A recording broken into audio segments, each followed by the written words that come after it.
My name is Jerm. This is Jerm Warfare, the battle of ideas. Well, my background, I've spent the last 43 years as a practicing private forensic scientist. I started the first private forensic laboratory in South Africa, and I did work for anybody who came along. I did not have preferred clients. And quite early on in my career, I was approached by the attorneys acting for Boeing to assist in the inquest which was taking place regarding the loss of the Helderberg. That inquest took place in the Johannesburg High Court and under the chairmanship of Cecil Margot. I was approached, as I say, to advise Boeing on whether the measurement of carbon monoxide in the bodies recovered was accurate or not. And in fact, the problem with that was that they never were able to get pure blood. They got blood mixed with seawater, and you can't do carbon monoxide levels on such contaminated samples.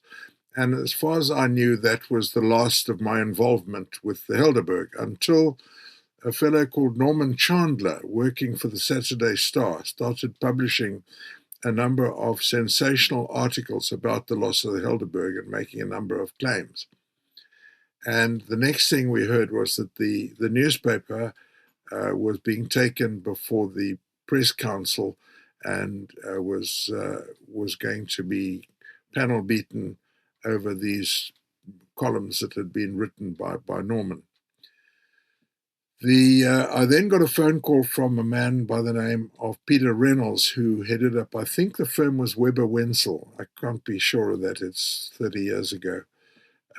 Weber Wenzel, who asked me to investigate the Helderberg and basically gave me carte blanche to try and understand what had happened to the Helderberg. And what I did was I got every available piece of typed record relating to Helderberg, including the transcript of the court hearing of the inquest. It acted both as an inquest and as a court hearing, and an inquiry, in other words. I got that record and I started reading it from cover to cover.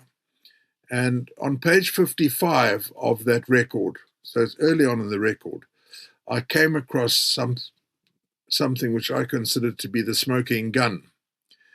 And it went as follows. You know how an inquest works is that there's a prosecutor who leads the evidence, and there's a sitting judge who hears the evidence. In this case, Margot had a panel of several others with him. And then every party involved in the proceedings is allowed to cross-examine the witnesses or the evidence that is laid before the inquest. And in this particular instance, I say it was on the first day of the inquest. The prosecutor leading the evidence got up and said to Margot the following. He said, "My lord, Captain du Toit," now remember that name, Captain du Toit. Captain du Toit has omitted to introduce himself and would like the opportunity to do so. And unbeknown to the prosecutor, Captain du Toit wasn't there. But in the interim, while this question was being asked, so Margot said, "Yes, go ahead." A man jumped up whose name was Tony Viljoen. And Tony Viljoen introduced himself. He wasn't Captain du Toit, but he thought he would introduce himself anyway. And he said, I am Captain Viljoen, and I head up IFALPA, the International Federation of Airline Pilots Associations. So Margot said the following to him. "Welcome. Do you have any objection to us reading? We're about to hear an extract of the cockpit voice recorder." And now look at that word. We're about to hear an extract of the cockpit voice recorder. Do you have any objections? Now that's a peculiar situation. Firstly, Margot has already decided that it will be an extract and not the full cockpit voice recorder. Secondly, soliciting an objection is not for the judge to do. If anybody wants to object, they're free to do so.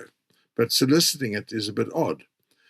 So Viljoen was unaware that he was supposed to object. And he said, no, I've got no objections. So Margot then says to him, well, do you mean to say that the entire cockpit voice recorder can be played in open court because you're making no objections? And Viljoen said, yeah, right, that's fine. So Margot said, well, I don't want to force you into an objection that you don't want to make, but I'm going to take the point that only the last few minutes, 20 minutes or so, be played in open court. Now, that's bizarre. Okay, and there are many people who said that you don't want to talk about the whole cockpit voice recorder because unless there are things in there which are relevant to the inquiry, you don't want to talk about the whole thing. But that's not true. Just quickly before you continue, David, before we get into the weeds, let's just create the context for those who don't know the Helderberg. I mean, it was a 1987 air crash, and it's widely considered to be one of the most interesting air disasters of all time. Would just quickly take me through the context and why it matters? Well, the Helderberg was a Boeing 747, and it was an unusual configuration at the time, since discontinued, a combi, which meant that it carried passengers and freight on the upper deck. So there was a partition between the passenger section and the freight section, which you could enter through a door, and you could get into the back where the freight was stored in pallets. Now, it was flying the route from Johannesburg to Taipei, and this was the return route from Taipei. And the net result of all of that was that it was on the way back from Taipei when, at some stage in the proceedings, the air traffic control was notified that they had a fire problem on board. And this becomes a very disputed point as to when that time period happened. And that's why the cockpit voice recorder is so absolutely crucial. And so, and just so that people know, the plane crashed just outside of Mauritius, and this was during the apartheid regime, and this matters also. Correct. It crashed into the ocean about 160 miles northeast of Mauritius, nautical miles. And having been in contact with the Mauritian air traffic control, it suddenly went off radar, off screen, off everything forever. And what then happened was South Africa decided after that crash to launch a search for the Helderberg, which was a particularly deepest search ever attempted. It's deeper than the Titanic. Yeah, very deep and very required a lot of new technology and what have you, and very expensive. And I'll return to that in a minute as well. But the Helderberg resulted in the loss of life of everybody on board, and they only recovered a few bodies. I think there were about 12 bodies that were recovered and were post-mortemed in Mauritius. And the net result of all of that was that this led in due course to this inquest that I'm talking about. Now, this was a time in South Africa when we were the pariah state, and we had to fly around the bulge because we had no access to the airspace over African countries. And the net result of that was that we had a very long routes that we flew, and South African Airways had a system on board the aircraft whereby they could contact by means of shortwave radio a station called ZUR, which was back at the then Jan Smuts Airport, and there was a 24/7 operation. And every second of that conversation between the aircraft and the Jan Smuts Airport was recorded on large tapes, on two tape recorders, and as one got within 15 minutes of the end, the next one took over. So there was never a gap in between. So every conversation on board that aircraft was tape recorded for posterity. Right. Now, what then happened was, as I say, I now got involved at a later stage investigating what happened to the Helderberg. And having seen the smoking gun, I smelt a rat immediately, because Margot wanted to keep out from the inquest parts of that cockpit voice recorder. Now, generally, men, when they're on their own, talk about salary, sex, and superiority and things of that nature. This is no, I mean, if they didn't do that, their wives would think they're a bit strange. And there was nothing particular to hide on the first part of the tape recorder, according to Margot. But that's not true, because I then tried to get hold of the full cockpit voice recording, and it became incredibly difficult. Nobody would part with it, until eventually somebody with a conscience at SAA, who was manager of technical services, allowed me to come and listen to it. And he wouldn't let me make a copy of it. So, or rather, he wouldn't give me a copy. But what he did was he put me down in front of the tape recorder, and he deliberately left the room. And I took that as an invitation. And so I switched on my portable tape recorder and copied it. And the key thing in that tape recording was the following part of the conversation. There's a discussion in the cockpit which goes more or less as follows. This guy's getting hungry now. I wish we'd get our dinner. Focus on dinner. Somebody else says, oh, what has Joe got? He's got the same old SA junk food. So there's clearly a conversation going on in the cockpit, and during the middle of that conversation, you can hear the fire bell go off. Now that's crucial, because on every long-distance flight I've ever been on, and that is no different to any other, that fire, the dinner is served to the cockpit crew at the same time as it's served to the first-class passengers from the same galley. And they normally come on board the aircraft and they're hungry for that evening flight, so they're quite happy to have their dinner. They're not going to wait until 8 hours later when the food is all dried out to eat their dinner. So the fire alarm goes in the middle of the dinner conversation, and that places a time frame on the fire alarm. Right. Now, obviously, when you are in the air and you have a fire, it's the worst possible thing that can happen to you. And the net result of all of that was there was obviously a lot of scurrying around, and I think they managed to get that fire out. And the net result of... Yeah, just stop there. So just for comparison, there is a video that I know you and I have seen, we've spoken about, by a gentleman by the name of Mentor Pilot. For those who have seen his video, he does get a bunch of things wrong. Yeah, well, he doesn't talk about the first fire. Okay. And what do you do when you... Firstly, the pilot was a fellow called David Ace. And David Ace would have done what all good pilots would have done in those days. He would have radioed back to the control people back at SA and said, guys, I've got a problem, I've got a fire, I want to land this aircraft immediately. Now, the moment you have a fire, you land, you put it out, obviously, and you land the aircraft at the nearest available But they were over the ocean. No, they were within easy flying distance, hour to 2 hours of a whole range of places. Okay. India, Diego Garcia. So they were still quite... Okay, so they were... Sorry for interrupting, but they were quite near to Taiwan still. They could have flown back to Taiwan. Okay.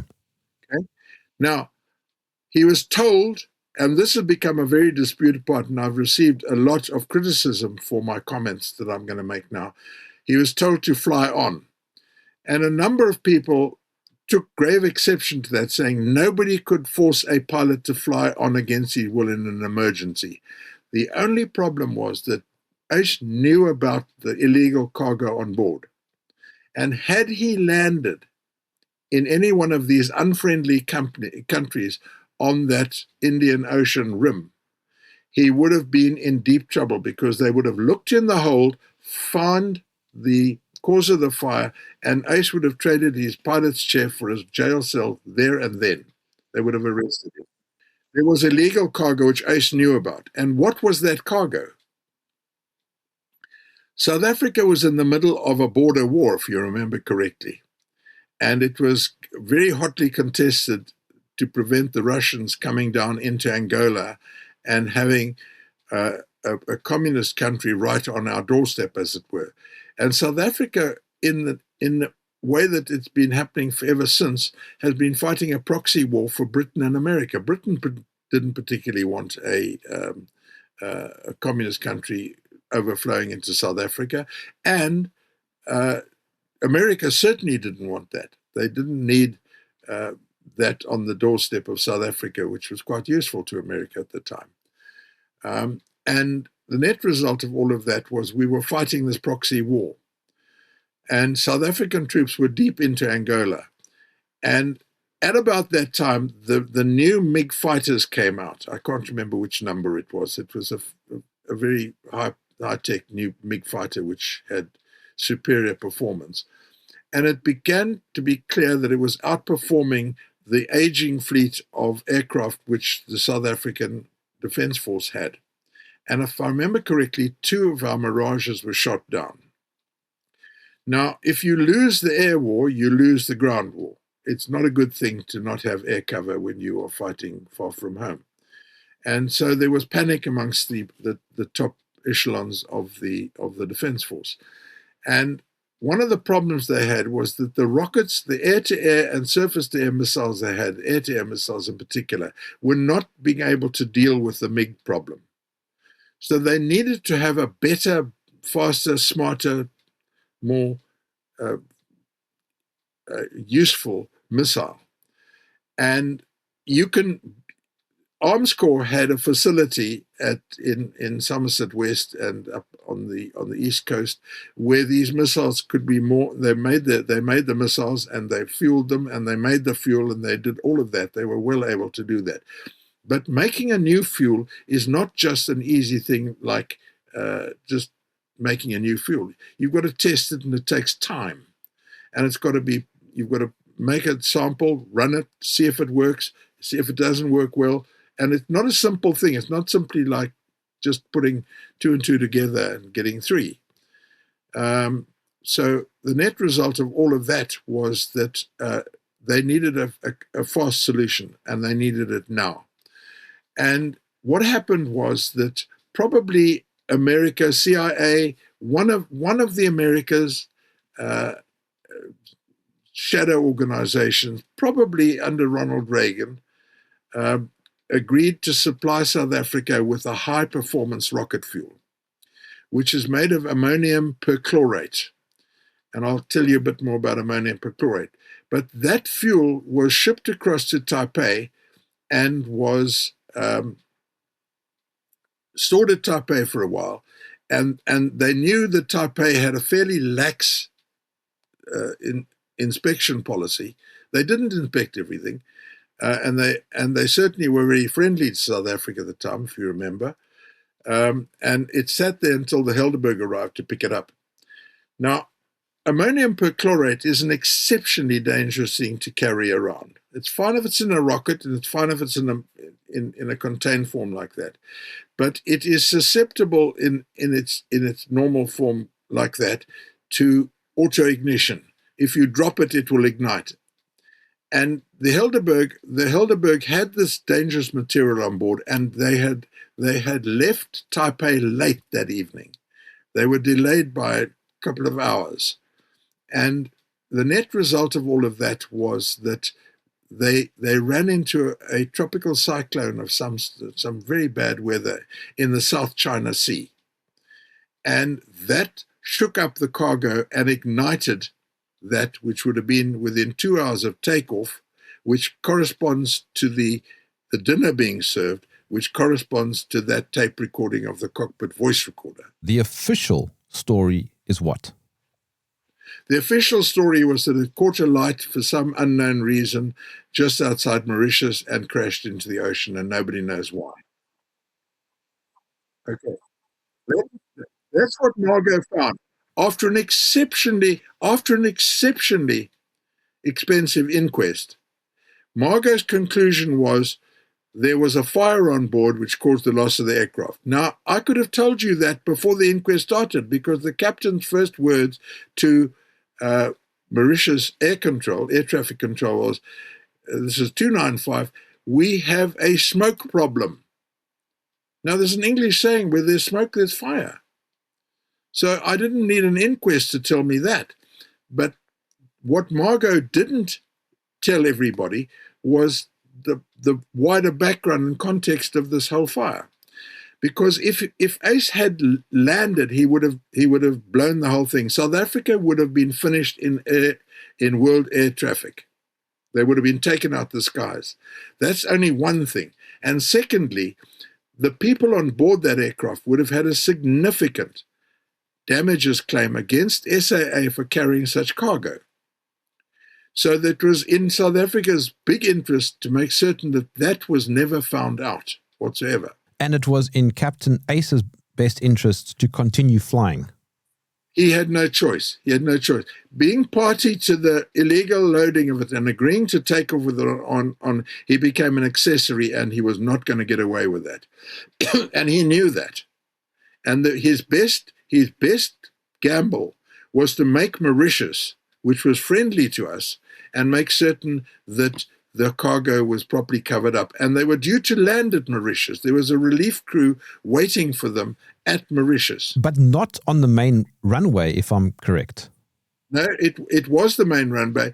In fact, there are two runways at Mauritius. There's a longer one and a shorter one. And Ace was confident enough in his discussion with air traffic control to choose the longer runway, which meant that he felt he had control of the aircraft. Okay. But the point is that he never made it to Mauritius. He disappeared off the radar before he got there. Now, how do I know that Ace had communicated with the airport in South Africa? That airport is known as Radio Springbok, not Springbok Radio, but Radio Springbok, or ZUR, Zulu Uniform Romeo. And it has a 24-hour crew and a tape recording all the time. How do I know he spoke to them? I'll tell you how I know, because there were a number of people who became in the know about that. One of whom was flying the simulator. Captain was flying the simulator. And he heard about the crash, and he sent somebody over to ZUR and was told by the ZUR staff that there'd been an earlier communication where Ace had tried to land and was told to fly on. The second one was that there was a fellow who worked at Avionics, and he went down to chat to his father, and there were fellow at ZUR who went down to speak to his father, who worked at Avionics at Jan Smuts Airport, and he told his father the same story and was overheard by other people. And I have a signed statement to that effect. And then there was a third issue where a man selling airport firefighting equipment overheard the fire chief of the airport telling somebody that they couldn't land because they had that dangerous cargo on board and that they'd asked to land. So there are three separate confirmations of the fact that there was an earlier request to land and an earlier communication with South African Airways, ZUR. And none of these people knew each other, none knew the version. So there are three separate confirmations of the fact that there was an earlier fire. Now, that was recorded on ZUR. And one of the duties of René van Zyls group at the Civil Aviation Authority was, the moment there's such a crash, they descend on the airport and they impound everything of relevance to the inquiry or to the accident. And in this case, they waited several weeks before they did that. And by which time, when they got there and they impounded the tapes, the tape of the takeoff was there, the tape of the next day was there, but the relevant tape which contained that conversation was missing, the so-called missing ZUR tape. Right. Now, that became of an interest because at the Margot inquiry, Margot made the astounding conclusion. It was never cross-examined, and the people in charge of it were never properly cross-examined as to the missing tape. And the net result of all of that was that Margot made the finding in his final report, saying it was either over-taped or went missing. Now, I don't know how you actually let a big tape of that size just go missing. It's not as though it's something that you have in your pocket which got to the laundry. It's a big tape, and it's usually kept in a locked cabinet. And they are taped over. They're over-taped only at the end of a 31 or 32 day period, and they move steadily up the line until it's clear that nothing relevant has happened, and then they get over-taped and reused. There was not time for that to have happened. So, fast forward a little bit. Well, let me fast forward you a little bit at the risk of creating a little conclusion. I went into that tape, and one evening, late in the evening, I had an informant at SAA who said to me, phone up this pilot called Jimmy Deal. He was in the airport control center at Jan Smuts at the time. Phone Jimmy Deal, because you'll find he took the tape out that night. In the early hours of the morning after the crash, he took it out. So I phoned Jimmy Deal, and he had a bit of a cold, if I remember correctly, and I think I caught him a little off guard. I said to him, Captain Deal, I told him who I was and what I was doing. I said, you took the tape out that night. I want to know what you did with it. And he blustered a bit until eventually he said to me, I gave it to somebody. I said, well, who did you give it to? Oh, I can't remember. I said, well, did you give it to the tea lady? No. And then transpired he'd given it to Mickey Mitchell, who was the chief pilot at SAA, and Gert van der Veer at the same time. They had that tape. And they never breathed a word about that to the Margot Commission. So that's where the tape went. They knew what was on it. Oh, yes. They knew exactly what was on it because they'd been involved in the conversation earlier. The crew at ZUR radio station would not have had the authority to tell the pilot to fly on. But certainly, had they patched that through to Gert van der Veer, or I think it was also probably patched through to Pik Botha, or somebody senior in the government would have made that decision. And they would have said to us, you fly on, my boy, because if you don't fly on and you get caught, we're going to dump you. We're going to say you were on a frolic of your own. And that's what was on that tape. Yeah. And they knew what was on the tape. Okay. Now, let me fast forward you a little further to that. How do we know what was in what caught fire? When you fly at that altitude, 30,000 feet or more, the temperature outside is not compatible with life. It's around about minus 30, minus 40 degrees centigrade. And the skin of the aircraft, which was recovered from Mauritius, from outside Mauritius, that was brought to the surface and examined by a fire expert from Dr. J.H. Burgoyne and partners, who were a set of fire experts acting for Boeing. And they were able to make the following conclusion. They saw that the paint on the outside was scorched. Now, to scorch that paint on the outside, you require a particularly hot fire. A normal fire, the braai fire that you have, or any packing material fire, is made of wood, plastic, and it's made of cardboard or whatever. Okay, that fire never reaches temperatures of much more than about 900 degrees centigrade. And the reason is that it is limited by the atmosphere in the oxygen in the atmosphere providing, you need oxygen for a fire to burn. But if the material burning contains its own oxygen, you can get very, very high temperatures. Think of an oxyacetylene flame, where oxygen is injected into the acetylene flame and the temperatures go up very, very high, 2,000 degrees or more. So you can melt and cut metal with it. In this case, the temperatures had to be well above 1,000 degrees in order to provide the scorching of the paint on the outside. And those calculations were never challenged by Margot, ever. So Burgoyne made that finding. Burgoyne, it was a fellow called Why? Southherd. Hold on. Why didn't he challenge them? I don't know. I don't think he had expert evidence in able to do it. Later on, a local fire expert, another fire expert, I don't think he was local, but he got up and gave it was not under oath. He gave evidence from the floor, offering a bit of a challenge to it.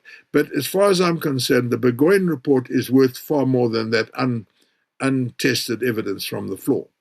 And Burgoyne was cross-examined. Southherd was cross-examined,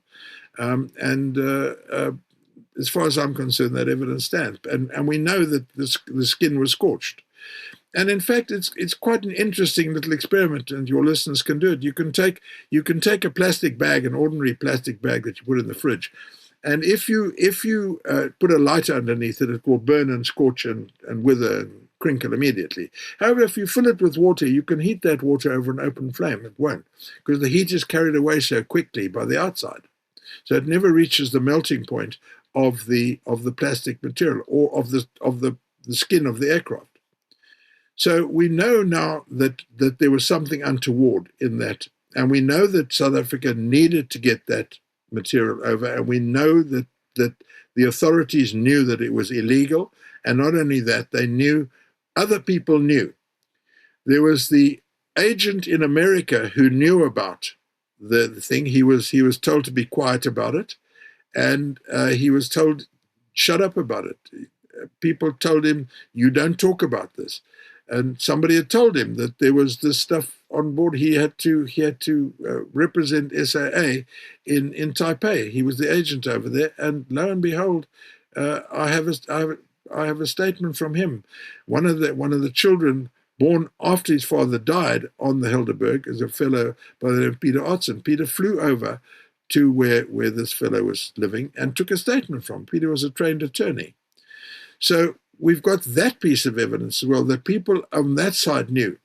The other interesting part about it was that Martin Veldt flew over to Taipei immediately. He was a newspaper reporter. You remember Martin Veldt? Oh, from Noseweek. Martin Veldt of Noseweek. He flew over. He was acting for one of the Afrikaans newspapers. He flew over virtually immediately to Taipei.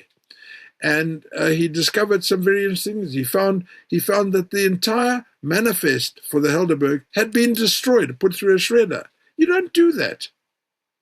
You don't shred your manifest until it becomes, you keep it. And they reconstructed the manifest. So that's suspicious. And somebody who knew about it was due to meet with Martin and was run over and killed on the morning that he was due to meet Martin. Just coincidentally.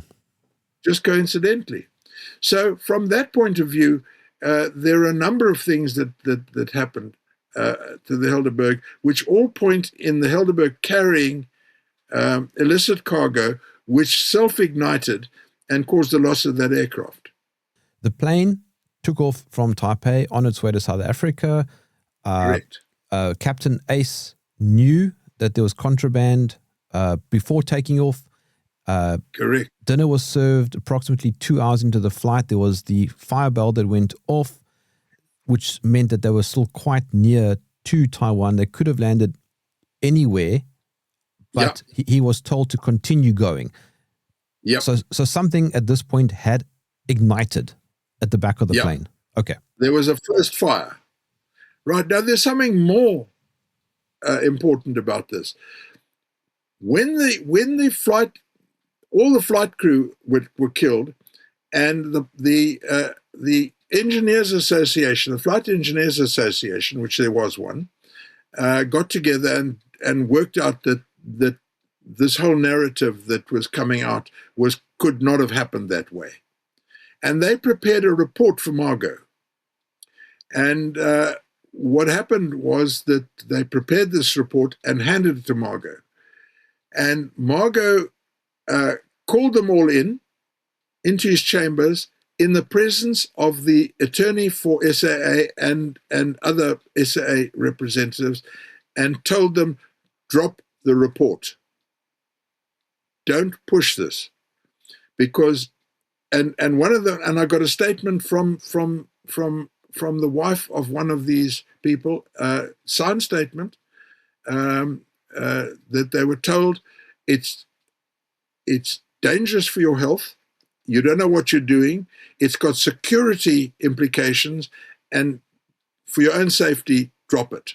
Now, that's a peculiar thing. Number one, Margot should not be meeting with potential witnesses on his own, ex parte. He should not be doing that. There should have been representatives from everybody, and they weren't. Secondly, what on earth has an aircraft accident got to do with security purposes, security reasons? And thirdly, why was he so keen that they drop it? Okay. Now, there are people, and those people, by the way, that gave me those statements have subsequently gone silent. I was also approached by a fellow who was in a very secretive way, James Bond type way, a fellow who was a flight engineer, who met me out in Halfway House, and he wanted me to sit at the Boulders restaurant, and he snuck up on me to make sure I wasn't accompanied by anybody. And he told me the story. He told me he was there present. He was there when Margot said this to them. He subsequently refused to make a statement. Okay? Went quiet. And there are reasons for that. I think that they were threatened and bludgeoned or bribed or whatever into not going further with me. Now, the long and short of all of that was that the air traffic controller, the Flight Engineers Association went quiet, and that evidence was never aired until I brought it up in the subsequent hearings relating to the newspaper, the Star newspaper, at the press council. So there's something very suspicious that Margot. And by the way, you remember in the beginning I said to you that the prosecutor said that Captain du Toit was wanted to introduce himself. You remember that? Wood stood up, and Margot then made his own objection and made his own ruling.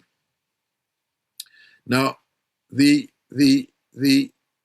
man who was supposed to make the objection had obviously got caught in traffic, and he pitched up an hour or so later and got up and made the objection he was supposed to have made earlier.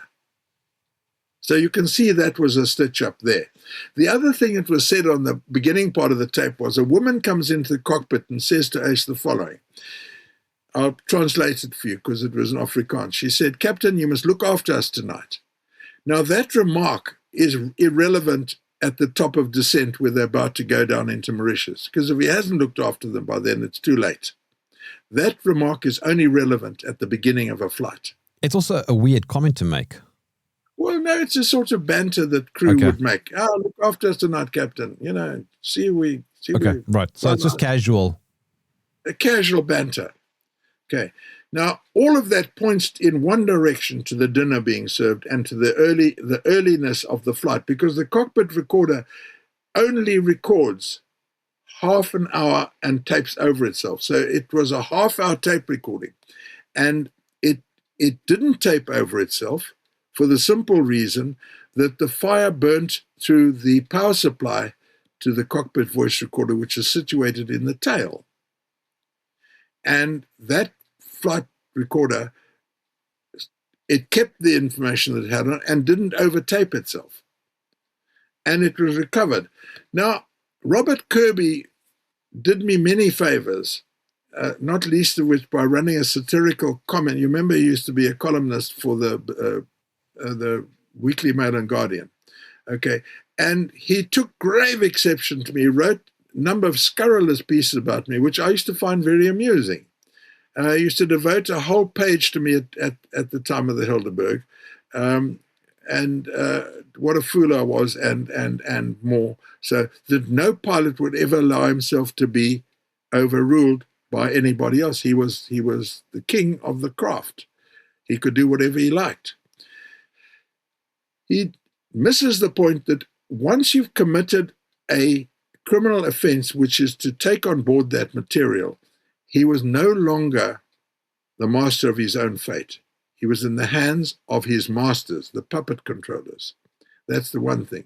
And the second point that Ace made was, why on earth would the South African government fly a huge, expensive expedition up to Mauritius to recover and spend a lot of money recovering the debris? And there's a very good reason for that. If you're a criminal and there's a crime scene and some idiot gives you the opportunity to go and play in the crime scene as the criminal, that is manna from heaven, because you can get to all the incriminating data and make sure it doesn't get loose. So it was essential for SAA, and they had people up on Mauritius scouring the beaches in case anything floated ashore. Okay? And the net result of all of that was that it was essential that they do it. And number two, you can say, look what we've done. We've gone to all this effort to try and find out what happened. That's not the reason they did it. The reason was they want to be first on the scene to make certain that nothing was released without their knowledge and say-so and permission. So from that point of view, it's not surprising that they did that. That is exactly what any criminal would want to do. Now, incidentally, this whole matter, something happened outside Taipei, and I don't know what it was. And I'm leaving it like that because I don't know what it was. I have a suspicion, but I can't take it further because I've got no independent proof of that. But I got the opportunity to cross-examine Gert van der Veer at the TRC inquiry. I gave evidence, and then I was sworn in as a commissioner. And I cross-examined Gert van der Veer. And briefly, my cross-examination went as follows. And that, by the way, is available to anybody who wants to look at it. Type into Google search TRC hearing Klatzow, Helderberg, van der Veer, and you'll come up with my cross-examination. And the cross-examination, in short, went as follows. Mr. van der Veer, you were very involved with this, and you knew the damage done by losing the ZUR tape. Yes. When the man who came to you and said to him, we've lost the tape, what action did you take? I did nothing. Now, that's the first lie. If somebody had lost a tape which was that important to the inquiry, you would have, as CEO of SAA, you would have torn 50 different strips off him. So then I said to him, well, can you remember who it was? Oh, no, he said, and people mop their brow when they're lying to you. He said, I can't remember who it was. That's lie number two, because if you torn a strip off somebody who'd made that elementary and huge mistake, you would remember it till your dying day. The third question I asked him was, at the very end, when I was running out of time to cross-examine him, I said to him, Mr. van der Veer, I have a witness whom I will call, who will say that he handed the tape to you. It never went missing. Remember, Mr. van der Veer, you're under oath. I said that to him. Are you prepared to deny that? He said, no, I'm not prepared to deny that. So there you've got where the tape went. The man who had the tape, not prepared to deny, and he'd remember that he had the tape. And he did have the tape. Now, obviously, nobody has ever been held accountable. No. And nobody was ever paid out. And I would dearly love that inquiry to be reopened, because you know that although the claims against SAA, well, it might be a sort of a Pyrrhic victory if we open it now, because SAA is no longer there. But the government, by the way, has taken over the liabilities of the defunct SAA. And somebody needs to look into that, because if anybody sues the government for that loss, and the government of the day was involved, there's no question in my mind that fraud cures prescription. That is long ago prescribed. You've got to launch an action within 3 years of the event taking place, unless you can show that there's fraud involved in the information you had at the time. And that cures prescription, and prescription starts afresh and runs again 3 years. And I would love somebody to take that up and actually run another inquiry and cross-examine people, many of whom, by the way, have died. Jimmy Deal is dead. David Klatzow is dead. Mickey Mitchell is dead. Gert van der Veer, I think, is on his last legs if he's not dead. He was going a bit strange at some stage, and we couldn't get hold of him. But the point is that there are pilots ahead. And Ace's wife, by the way, Tori Pretorius, went and took a statement from Ace's wife together with a police officer called Whale. And they took a statement from her. And when they took it back to her to sign the typed copy, she refused to sign it unless certain guarantees were made. Now, it was always open to the state to subpoena in terms of Section 206 and take her and force her before a magistrate to give a statement. They didn't do that. And they gave me various spurious reasons why they said a charge has to be laid. That's rubbish. They can, if they think you know something about a crime, they don't have to lay a charge.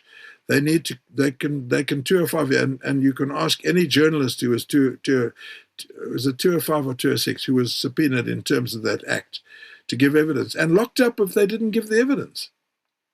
So Mrs. Ace knows something about it, and she has stayed absolutely silent about it for all these years. I cross-examined Tori Pretorius, and he gave me the reasons why. He intimated to me the reasons why she stayed silent, and I put to him that the reason was that she didn't want her hush money to be interfered with. Now, hush money is always able to be interfered with because it is against good morals to pay hush money. But the pension fund that she was entitled to from her husband was not interferable with. Nobody could interfere with that. So I'd like to know from Mrs. Ace why she stayed silent. You said something happened fairly close to Taiwan, presumably a fire of some sort, which maybe they extinguished because they flew for another 7 or 8 hours. I think there was a limited amount of the stuff. What the purpose was to bring a sample back to South Africa. And once you've got a sample, you can reverse engineer it very quickly at SOMChem. It would have taken them a week to reverse engineer that.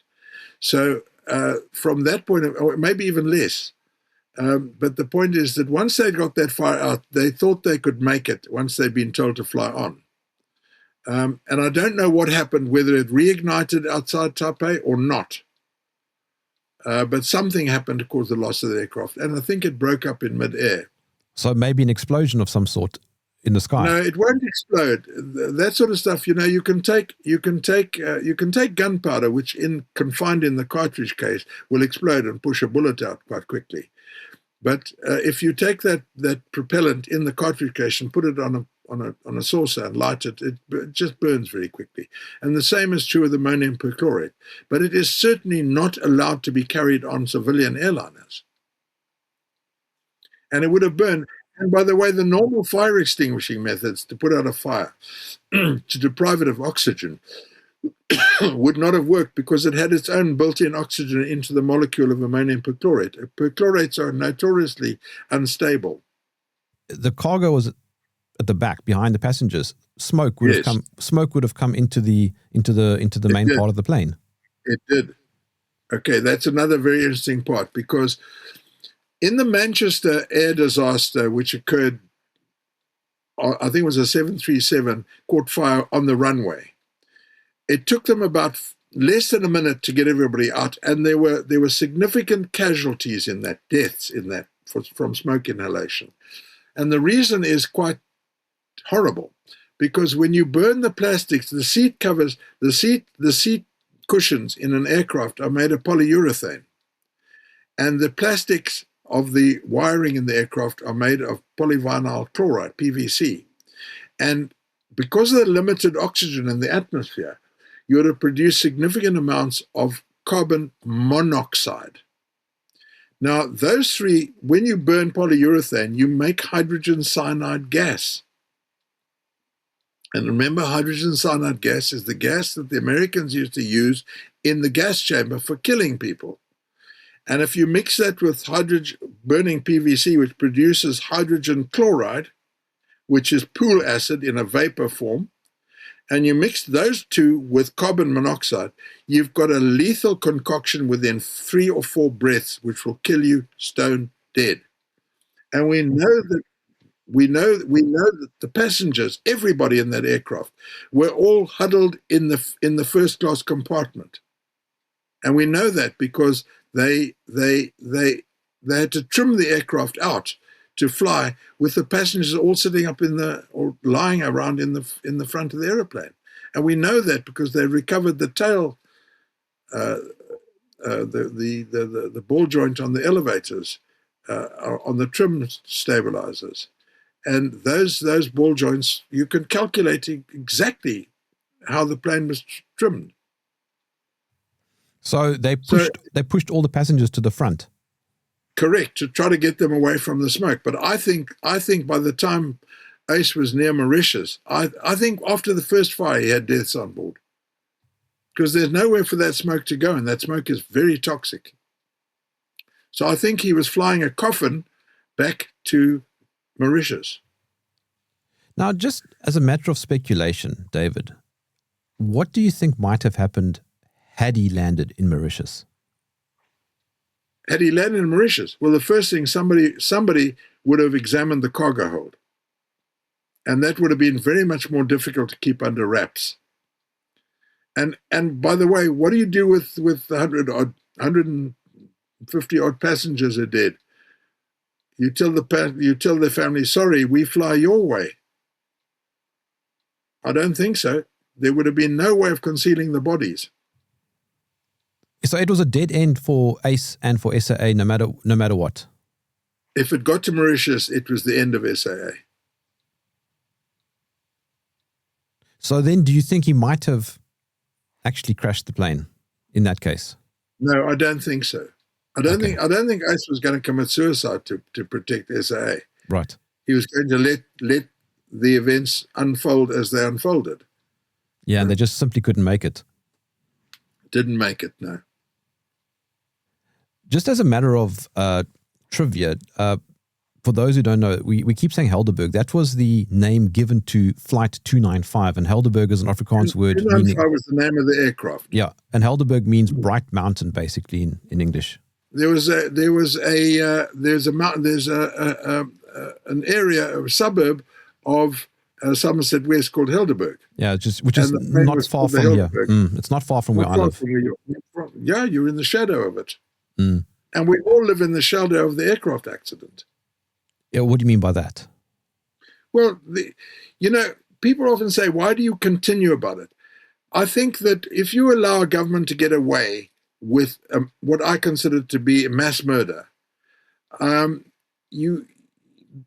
government should know that while there are people of an ability to investigate it, they will be investigated to the nth degree. And I think that is an important thing for any government to know, that nobody will give up on it. It's not going to quietly go away, which is what governments practice. They love practicing things to go away.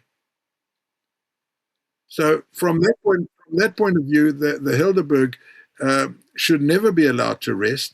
And I think that it's a salutary lesson for everybody that you should never trust the government, which we're learning rather remarkably at the moment as well. Another interesting piece of the puzzle is those configurations, that combi configuration with passengers and cargo. It's no longer in use anywhere in the world. Taken out of service after the Helderberg. Yeah. Boeing could not afford the liability of having such an aircraft, particularly after the Helderberg. An electrical fault would not have produced the damage to the external surface the way it did. And an electrical fault is reasonably easy to put out. A normal fire extinguisher will put out an electrical fault. But what it won't do is won't put out ammonium perchlorate, because the ammonium perchlorate has its own oxygen. So if you cut off the outside oxygen, it doesn't mind.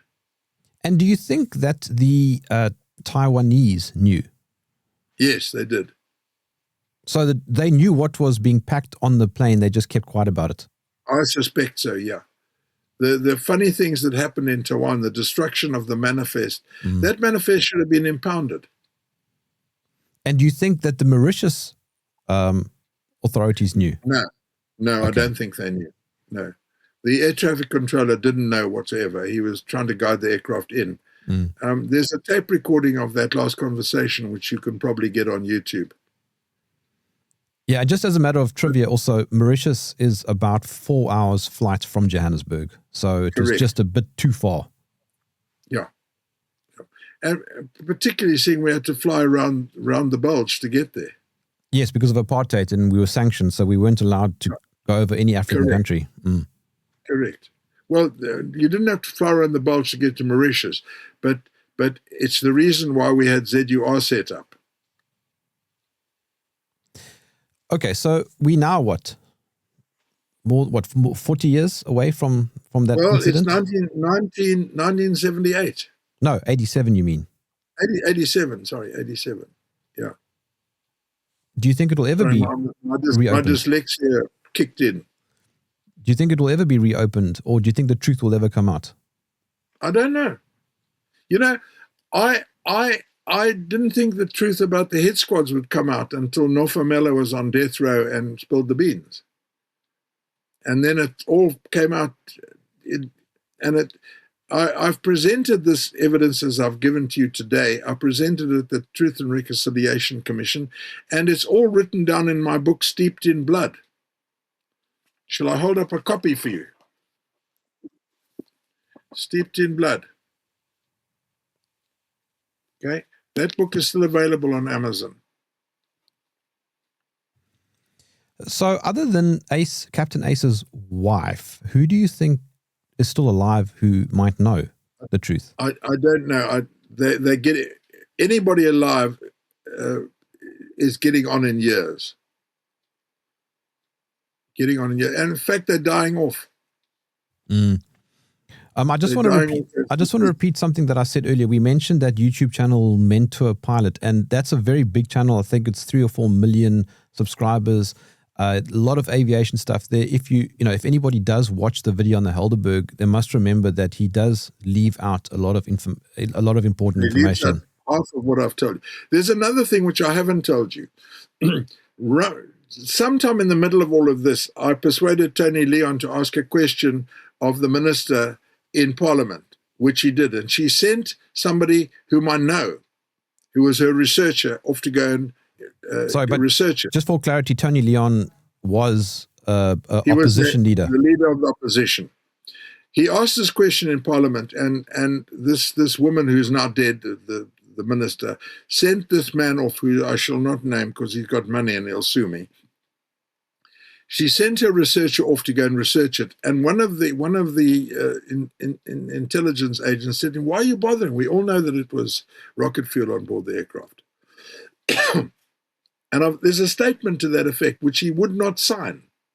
So everything points in that direction.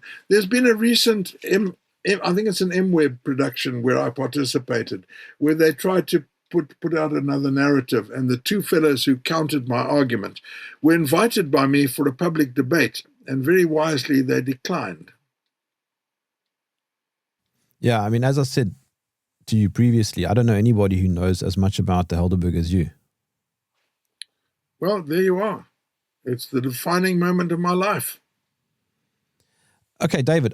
So excuse the pun, as we come in for a landing, the moral of the story is that the South African government tried to bring military-grade stuff into the country and failed, and a lot of people lost their lives. Innocent people who had no idea. Yeah, and it must have been. Yes, on a civilian passenger aircraft. It must have been. I'm just thinking now. It must have been traumatic being on that plane. Well, I think you would have been dead quite quickly. You don't have to take too many sniffs of that lethal cocktail to die. But you would have seen the smoke. There must have been chaos on board. I think you would have been dead very quickly. Very quickly. Yet somehow the staff made it. Well, yes and no. Remember, some of the staff had portable oxygen kits. Okay, and the cockpit crew don't breathe the cabin atmosphere. They've got pure oxygen, which they breathe. Pure oxygen, so they wouldn't have been affected. this disaster is widely considered one of the most interesting in aviation history. Correct. Yeah, very interesting. From a number of points of view, there are many aspects of it which make it fascinating, horrible, and a lesson to be learned. And just as a matter of trivia again, this is the last time that South Africa had an air crash, officially. Yes. Yeah. By the way, Margot was involved in several other dodgy investigations, one of which was the Red Book. Oh, that was a small plane off the east coast, I think. 737, I think, off either Port Elizabeth or East London. I can't remember which it was. Kids Beach, which is that? Yeah, I think it's near. Also the SA Pretorius, which crashed at Windhoek. But those weren't official South African Airways flights. They were. Were they? Okay, so there were air crashes after the Helderberg. Oh yes. No, those were before the Helderberg. Those were before. All right. Okay. All right. Is Margot still alive? I think he's finding out what happened to the Helderberg in hell.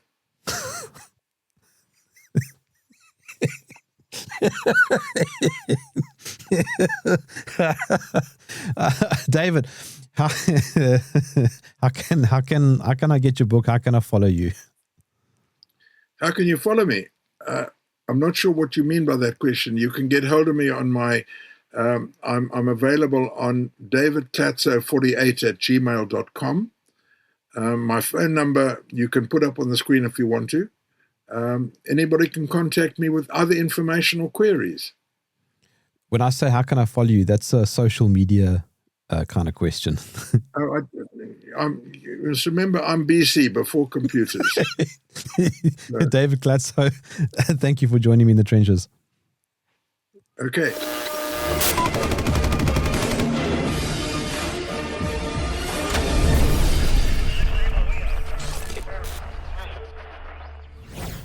Thank you for watching to the end of this video. If you got value from it, consider joining as a channel member, which directly supports what we do here. The link is right below. And if you're hungry for more, here are 2 more videos for you, and we'll see you in the next one.